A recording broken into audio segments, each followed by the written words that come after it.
ये है मुंशी प्रेमचंद की लिखी कहानी पाप का अग्निकुंड। और इस कहानी को सहज और सरल शब्दों में आपके लिए तैयार किया है लेखक मुंशी प्रेमचंद ने। आइए सुनते हैं मुंशी जी की लिखी कहानी पाप का अग्निकुंड। कुंवर पृथ्वी सिंह महाराज यशवंत सिंह के बेटे थे। रूप, गुण और विद्या में बहुत मशहूर। कई बाहर के देशों में परिभ्रमण कर चुके थे और कई भाषाओं को समझने वाले ज्ञानी पंडित समझे जाते थे।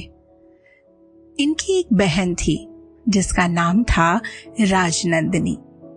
राजनंदिनी जैसी सुंदर और सर्वगुण संपन्न थी, वैसी ही खुशमिजाज और मधुर बोलने वाली भी थी। कड़वी बात कहकर किसी का दिल दुखाना उसे पसंद नहीं था। पाप को तो वो अपने पास भी नहीं फटकने देती थी। यहाँ तक कि कई बार महाराज यशवंत से भी वाद विवाद कर चुकी थी और जब कभी उन्हें किसी बहाने कोई गलत काम करते देखती तो उसे अपना पूरा प्रयास कर रोकने की कोशिश करती। राजनंदिनी का ब्याह कुंवर धर्म सिंह से हुआ था। धर्म सिंह एक छोटी सी रियासत के अधिकारी और महाराज यशवंत सिंह की सेना के उच्च पदाधिकारी थे। बहुत ही उदार और बेहद कर्मवीर थे। बहुत ही उदार और कर्मवीर थे। इनके इस व्यवहार को देखकर ही महाराज ने राजनंदिनी से इनकी शादी कर दी थी और दोनों बड़े प्रेम से अपना वैवाहिक जीवन बिता रहे थे। धर्म सिंह अधिकतर जोधपुर में ही रहते थे। पृथ्वी सिंह उनके गहरे मित्र थे।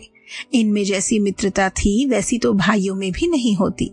जिस प्रकार इन दोनों राजकुमारों में मित्रता थी, उसी प्रकार दोनों राजकुमारियां भी एक दूसरे पर जान देती थीं। पृथ्वी सिंह की पत्नी दुर्गा कुंवरी बहुत सुशील और चतुर थी। यूं तो ननद और भौजाई में अनबन होना लोक रीति है, पर इन दोनों में इतना स्नेह, इतना प्रेम था कि एक के बिना दूसरी को चैन नहीं पड़ता था।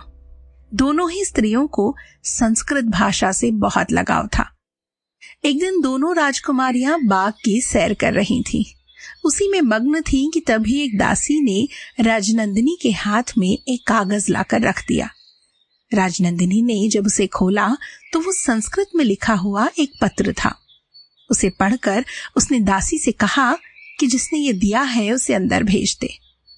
बस कुछ ही देर में एक स्त्री सर से पैर तक चादर ओढ़े आती दिखाई दी, जिसकी उम्र 25 साल से अधिक न थी, लेकिन रंग कुछ पीला था। आंखें बड़ी, होठ सूखे, चाल ढाल में Sample complete. Ready to continue?